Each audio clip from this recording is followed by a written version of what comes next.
Here in India, the big story is foreign meddling. Are foreign players interfering in Indian affairs, especially our elections? The controversy began over the weekend. Donald Trump cancelled US aid funding to India, around $21 million of it. Apparently, it was used to boost voter turnout. But Trump hinted at something more. He suggested that the previous Biden administration was meddling in India. And cue the politics. The BJP and the Congress party are accusing each other of enabling this. Meanwhile, a new report says that the money was not even allocated to India, that it went to Bangladesh. Now, amid all of this, it's easy to lose track of the real story. The real story is not who benefited from this meddling. That comes later. The real story is who meddled and how. First, some basic facts. Election interference is not earth-shattering anymore. Unfortunately, it's commonplace, and a big reason for that is the internet. With one click, you can create an army of propaganda bots, you can unleash them on social media, you can spread fake news against the party you dislike, and a lot of countries do it. But one country specializes in it, and that is the United States of America. In the past, they would get their hands dirty, the likes of CIA would lead interference operations abroad. Nowadays, it's more tacit. The US has been accused of creating a web of meddling agencies. These can be rights organizations, or media groups, or think tanks, or research organizations. These agencies push reports against certain countries. And who funds them? In a lot of cases, it is USAID. That is America's premier aid-giving agency. It's the same one that Trump is now gutting.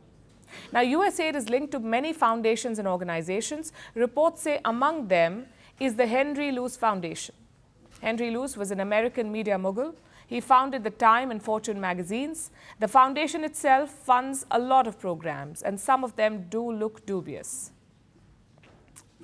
Like $385,000 to Sciences Po American University. To do what?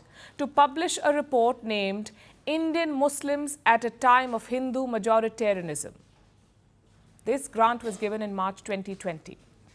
Here's another one, $360,000 to Human Rights Watch. Again, what for? For a report titled Countering Religious Violence in Myanmar, Indonesia and India. This one too was given in 2020. There's a lot of overlap in these organizations, and I'll give you one example. John Julian Amre is a member of the Henry Luce Foundation. He is also the CEO of CSIS, which is the Center for Strategic and International Studies. And guess who gave $7 million to CSIS? USAID. Another example is Terence Adamson. He is on the board of the Henry Luce Foundation. He is also linked to another group called the ATF, the Asia Foundation. And USAID gave them $240 million. I've got one more example.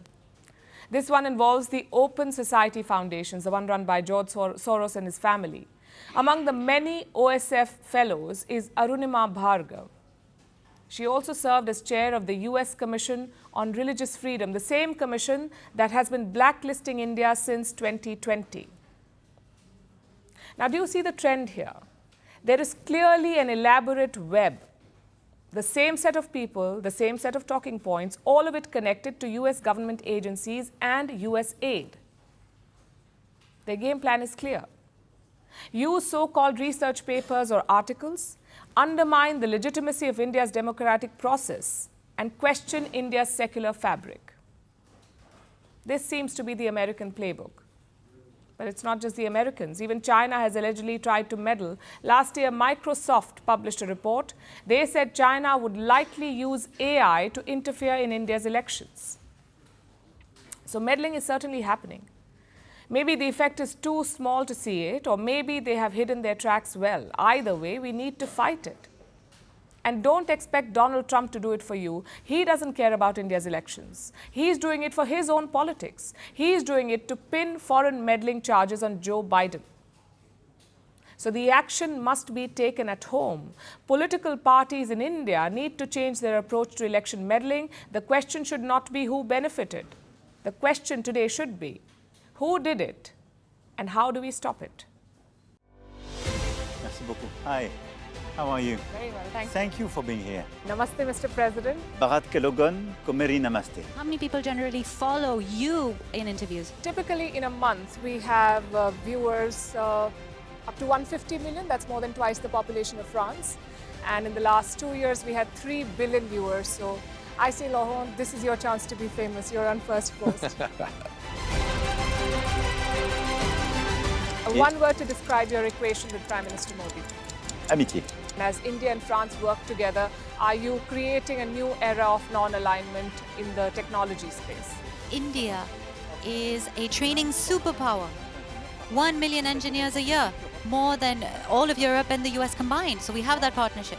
We have a partnership on the environment and the economy. We also have civilian nuclear programs. And that is something we've developed far beyond the France-India relationship. So we want to work together on AI. And then comes China with its DeepSeek, creating models at a fraction of the cost. Did that innovation take you by surprise? Did that breakthrough make you sit up and think, what did the Chinese do and how? But what did DeepSeek do? They took everything that was already available from the last AI model and then they recalibrated it. So are you going to ban Chinese AI in France? So we don't have this American approach of banning tech because of where it comes from.